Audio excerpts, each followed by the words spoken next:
Yes, yes, indeed. Welcome, welcome to the Daily Huddle. I'm your host, Chase Steele Greye, and it is Health and Wellness Wednesday. So wherever you're joining us from today, oh my goodness, we're going to talk about the good stuff as we always do.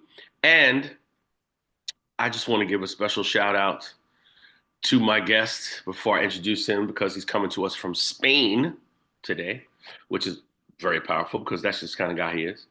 And I I think it's really interesting that you're here because we travel in the same circles, and we were traveling in the same circles until you got like, started traveling, started moving around the world, which I love. I love it. I love it. So, um, what are we speaking about today? Well, before I introduce my guest, we're speaking about how to maintain health and wellness as you're traveling around the world.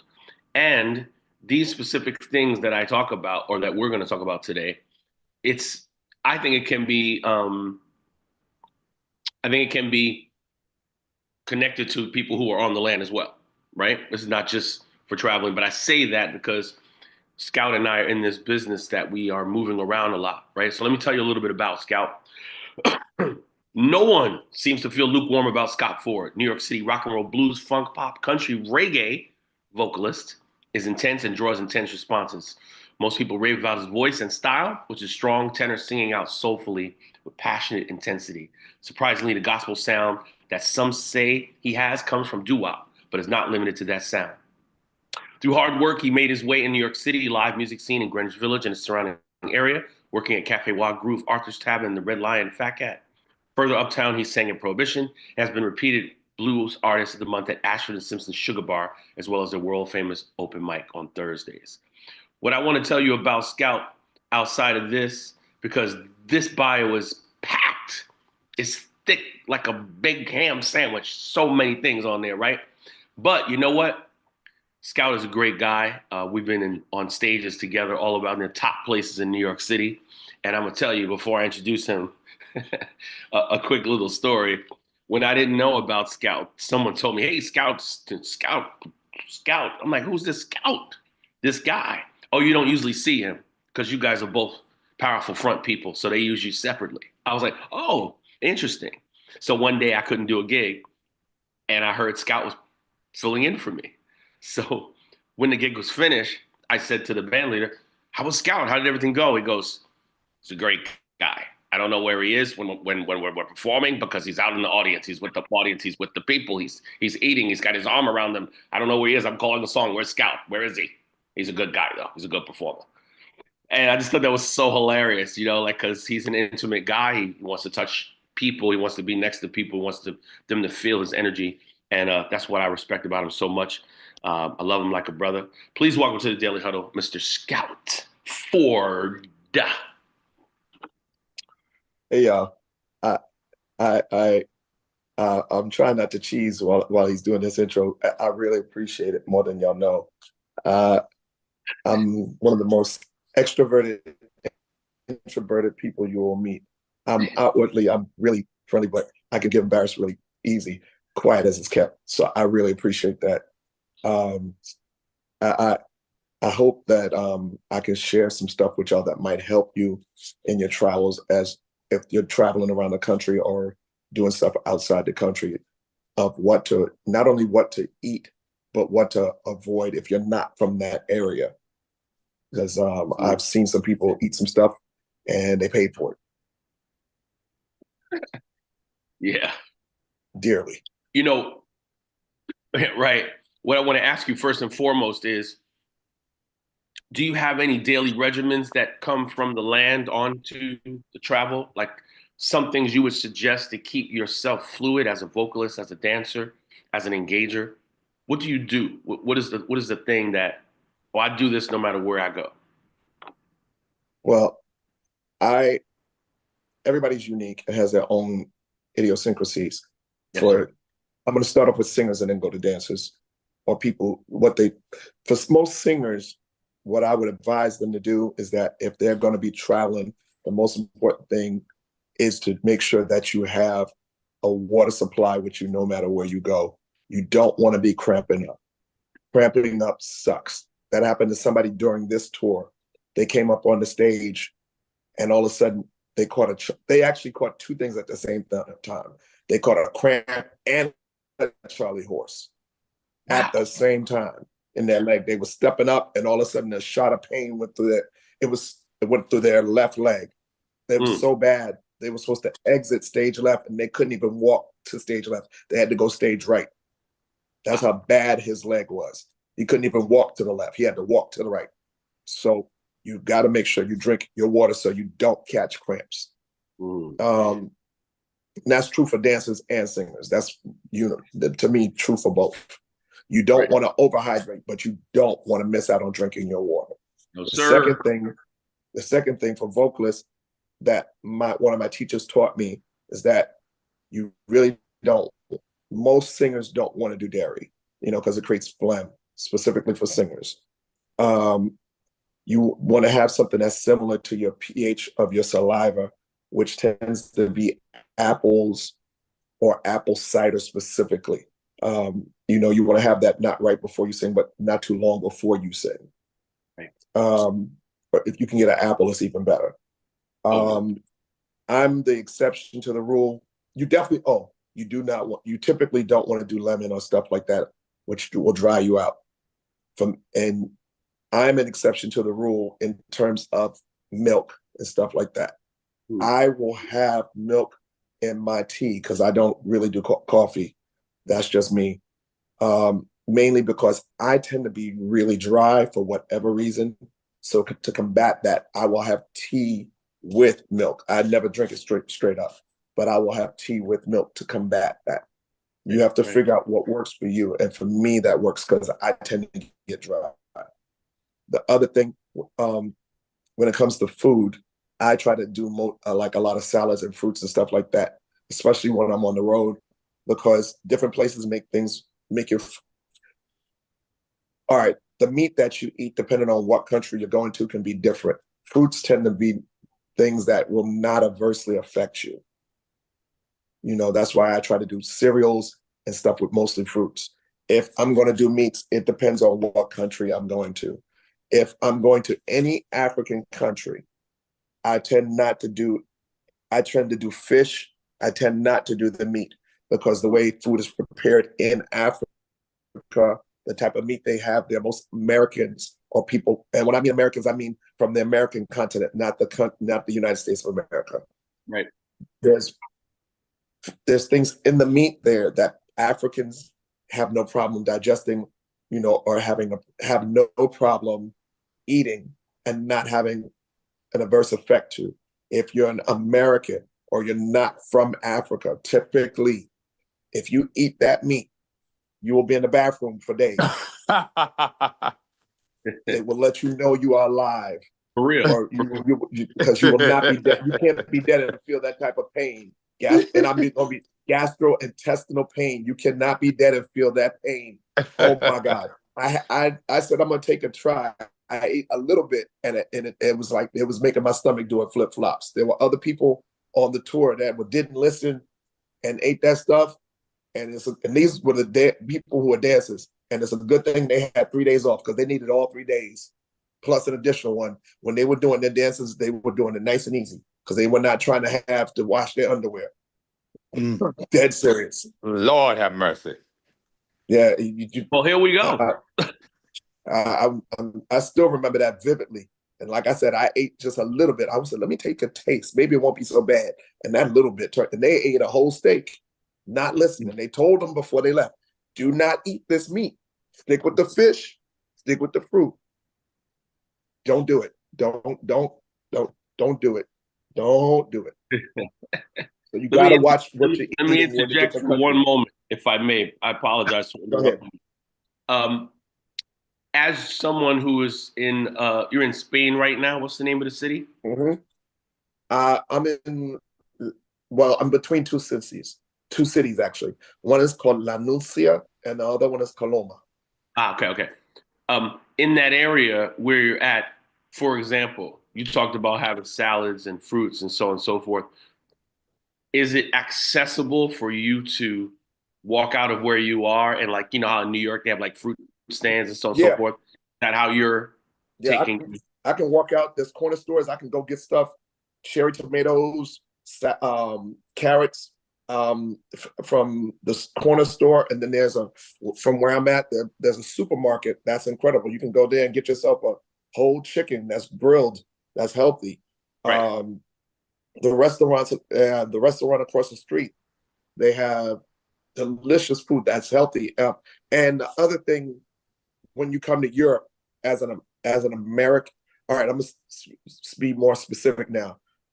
As opposed to coming from the United States, when you come to Europe, there's a lot of stuff that they allow in food in the United States that I don't eat, that they in here in Europe they don't have. So like here, I will drink a soda, Right. whereas in America I won't, because I know what's in the food, and I'm very conscious of that.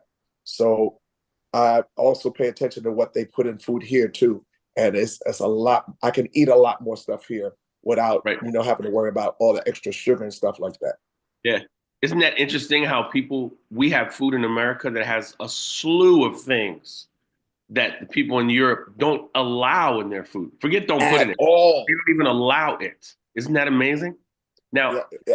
as we speak about food, obviously there's other things. When you travel, do you have um well, I know you're a man of God and you have a high spiritual level. And I want to talk about that for a moment because does someone like you bring a few books? Do you bring the Bible? Are you a meditator? How do you settle yourself when you're not off the stage? I know what I did when I was on tour. I'm curious about what is that middle ground? What is that balance, that little area you go to where you, okay, I need to have some time for myself. How do you enter that? Is it meditation? Is it the Bible? Is it walking? What do you do? If I can walk, I walk.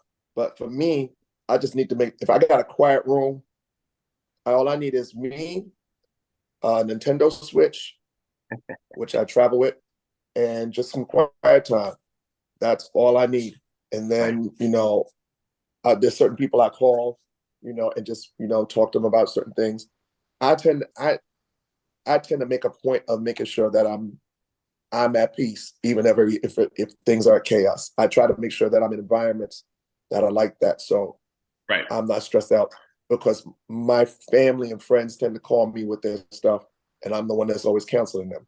So I find that if I try to maintain a sense of peace, I can better help them, and it makes it easier for me. So I try to be at peace all the time. And if there's something that's stressful, I try to address it, deal with it, and then go on to the next thing. I try not to hold on to stuff. I find that if I hold on to stuff, it takes me down along with the people. It doesn't do us any favor. Yes, that is the truth. That's the truth. In the words of Bobby McFerrin, in every life you have some trouble, but when you worry, you make Mhm. it up. That's what he That's said. right. Um, um, interesting.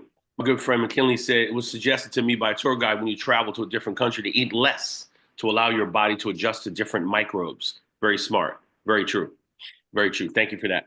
Um, you know, what was I just saying? Oh, so you don't have any specific books that you travel with? Nothing at all that you No, would. no. I usually do if I usually do the Bible on my phone, because I tend to pack so much stuff. I find that it's easier for me to do it that way. Right. Um, the only when I would travel when I'm not if I'm traveling and I'm traveling for fun, which I do on occasion, but not as much as I would like to, then I'll bring it. But if I'm traveling for business, I'll tend to do my phone, because my phone goes with me everywhere. And because I actually have more than one phone. My second phone is the one I'll have that has access to Wi-Fi and stuff like that. So I can then be like, okay, let me go over the notes that I want Right. to check for the reading of the day or whatever. Right. That's what I'll do. And the thing when I'm traveling, the book I read the most, or I've read the most, is Leviticus, Oh, which interesting. is actually it's Leviticus and Lamentations, Hmm. specifically because it's about a really trying time. Lamentation it's about you having faith that God's going to come and bring you through the time that you're going through. Yes, sir. So I read that. So that's the thing I read. I've read out of all the books I've read the most. Also, when you're traveling, just to pop back to food for 1 second, are you, is it important to you to juice or to purchase fresh juices? Like are you in a place where you can juice if you wanted to? No, I usually am not in a place where I can juice. I'm usually in a place where I can buy fresh juices. But Right. that being said, I can go to places where they can juice right where I'm looking at them. I love And that. fortunately, in Spain, wherever you go, they got juices all over the place. Right. So Right. it's, as a matter of fact, I got and what I'll do is I'll buy a giant bottle. As a matter of fact, let me go grab this since I'm looking at it. All right, so this is actually a bottle of water, but Mhm. you see that it's not just what I'll do is I'll buy a bottle of water and a bottle of juice. I'll drink about half of the water and then pour the juice in there and dilute it because this way I can have the flavor, but not all the sugar. Interesting. So Interesting. this way I'm cutting down. I'm still getting the juice that I want, but I'm getting the nutrients that I want. I'm getting the water that I need, but I don't have to worry about all the sugar because I don't look like it. But I joke around and I tell people I'm eating for three, which is me, myself, and I. We get down. I like to eat food. I'm always on the hunt for food. I eat a lot. It just doesn't show. So I have to be wise about what I'm eating. Yes, sir. What are you? I like to talk to people about what is entering their mind. In other words, what is inspiring you right now? Are you listening to any specific types of music? Would you like to suggest some inspirational music that people can listen to? Any artists that you like? What right now? What is feeding you musically? Musically, what's feeding me? All right, so okay, that's so much stuff. All right, so oh my God. Okay. I'm all right, so I'm listening to there's four different types of music I'm listening to. Wow. There's music I'm listening, and when I mean types, I mean there's four different purposes I'm listening to music, not Oh, necessarily for type. purpose. I like that. All right, so there's music for work, Mhm. there's music for entertainment, music for education, and music for information. Wow. I like that. I Or like that. so work, there's gigs and stuff like that you got to learn. Right. Uh, um, Music for fun. Sometimes you just need to relax.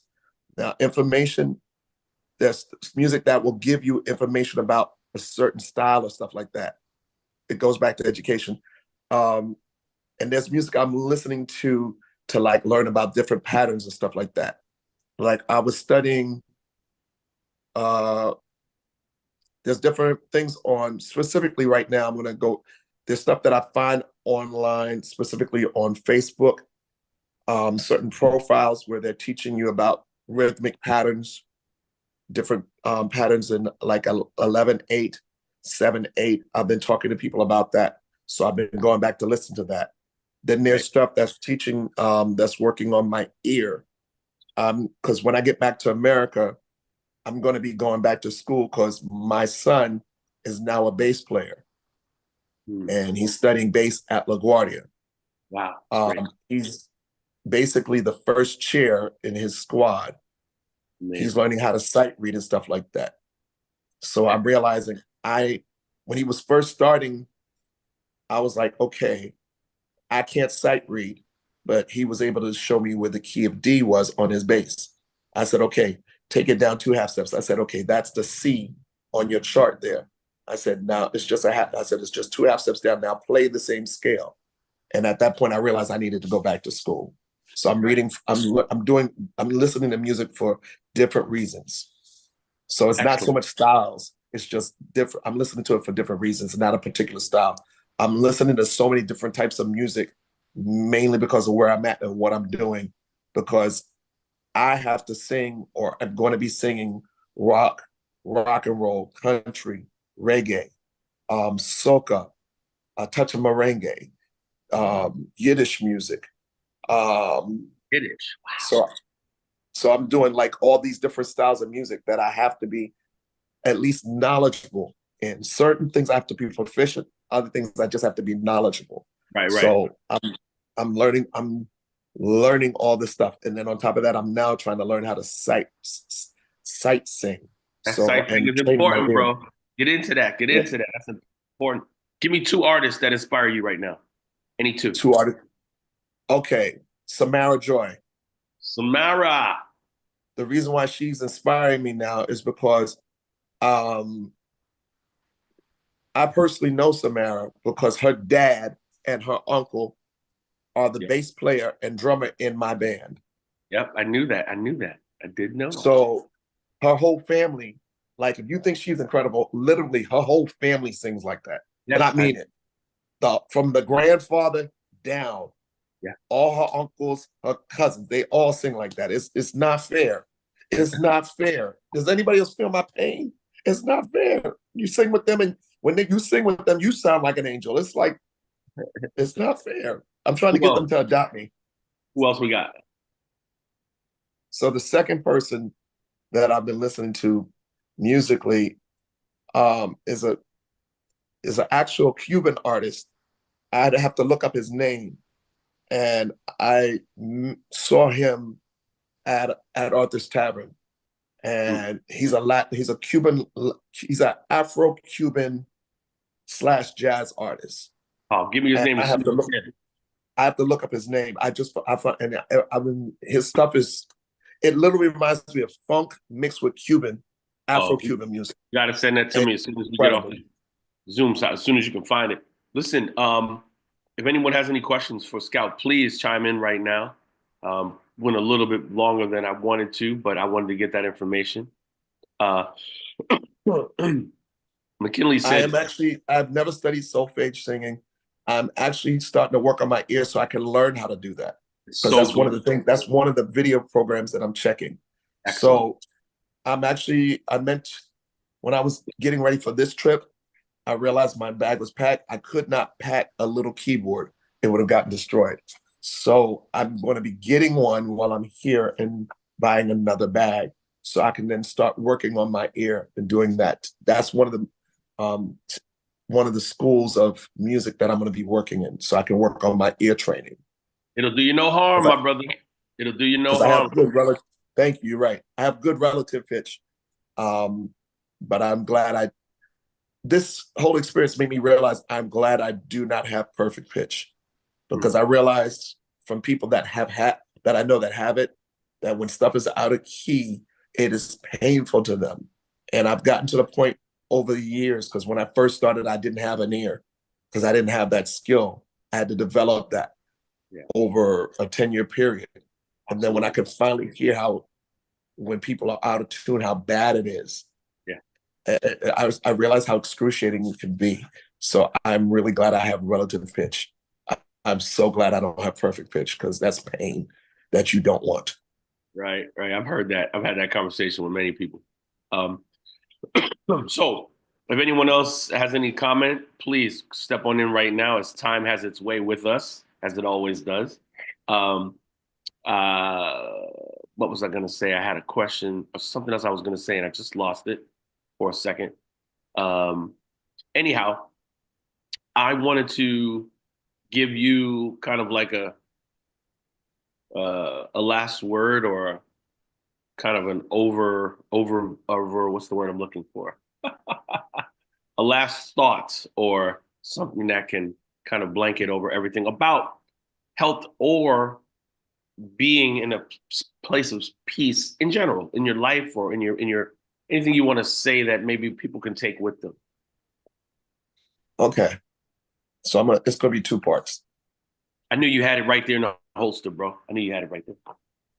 All right. So the most important thing about peace is that there's going to be a lot of stuff going on around you. Only you can cultivate your own internal peace.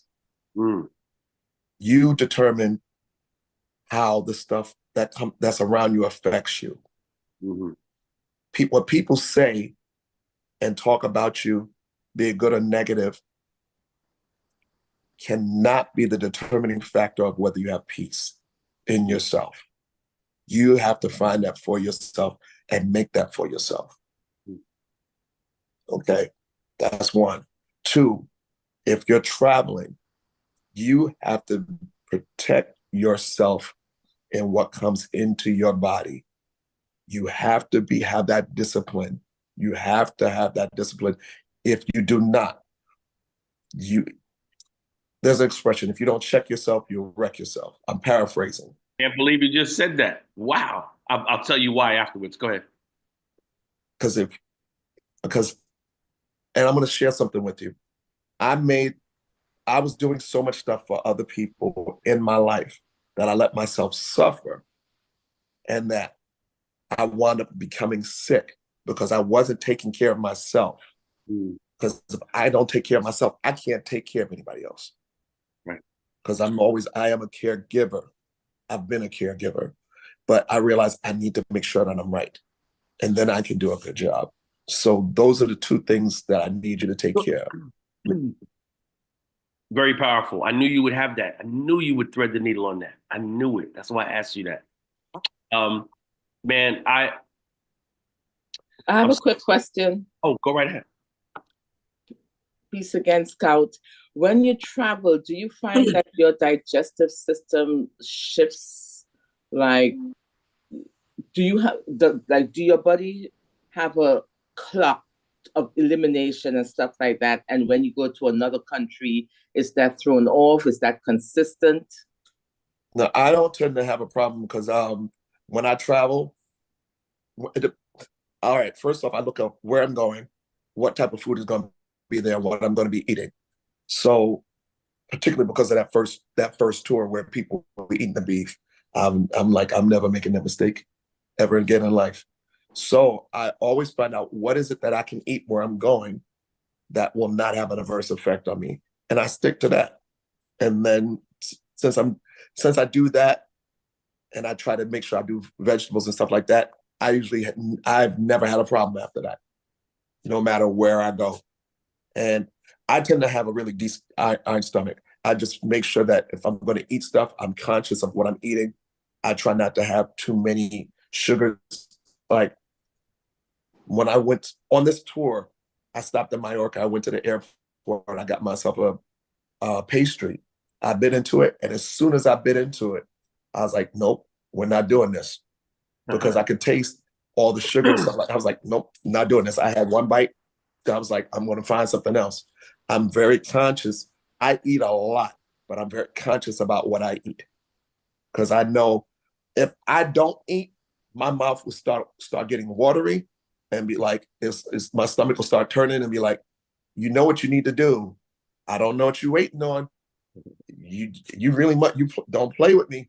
And I'm like, "I hear you, and I'm gonna find something." But I'm very conscious about what I'm gonna put in there. Okay. Very, very. Thank you. So I don't have that problem, but I know that other people do. Specifically on this tour, there's two guys I know that one has an allergy problem and the other one is sensitive to what he eats. And when I see what they eat, I want to throttle them. And I'm like, "What are you doing? You know you can't eat that." He said, "Well, if you find something else," I'm like, "Look, if you're hungry, then just be hungry and drink juice. But if you know that you're going to eat this and you're going to pay for it later, it makes no sense." Amazing. I'm on them about that constantly. Thank you so much. Thank you. We appreciate you. You're welcome. I didn't ask you, do you consume any alcohol? No, I don't. Well, no, I'm not. I don't drink typically. The only thing, okay, this is going to sound snooty. I don't drink alcohol. It's just not my thing. Right. But there are two exceptions. I love champagne. Don't know why. It doesn't have an adverse effect on me. I like Bailey's on my ice cream, on my brownies, with the ice cream. And I did find out that there's a type of wine that I like. Because I never drank wine or liked it up until recently, about 2 years ago. It's a red wine. It's delicious. I was like, wow, now I see why people drink wine.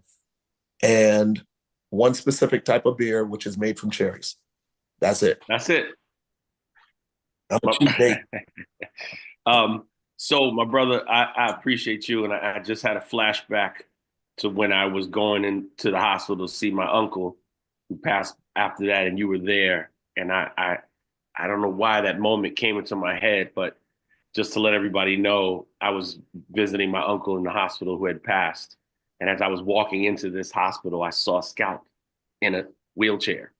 He was okay. He was just coming out. He had a procedure. And I saw him in that moment. And it was, for some reason, it was very warming and comforting to see you in that moment.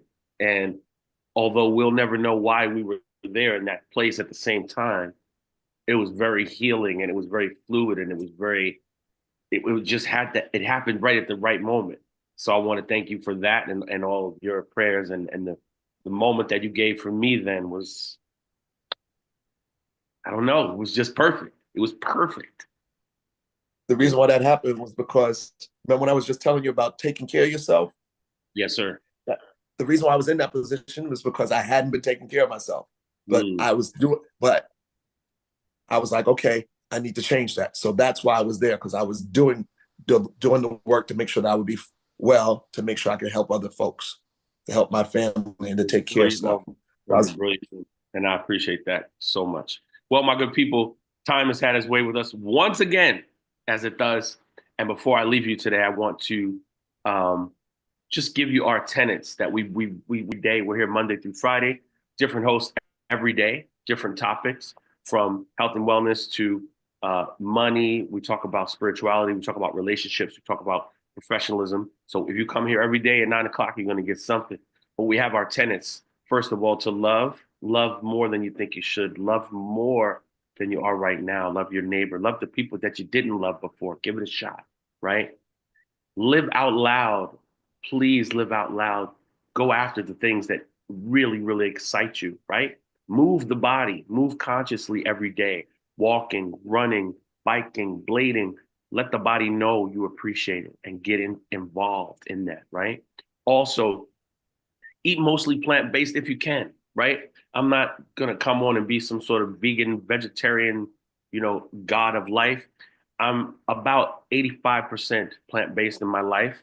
I let some things in here or there, but let me tell you, give it a shot just for a few days or a week. Let your body relax from the digestion if you can. Also, sleep.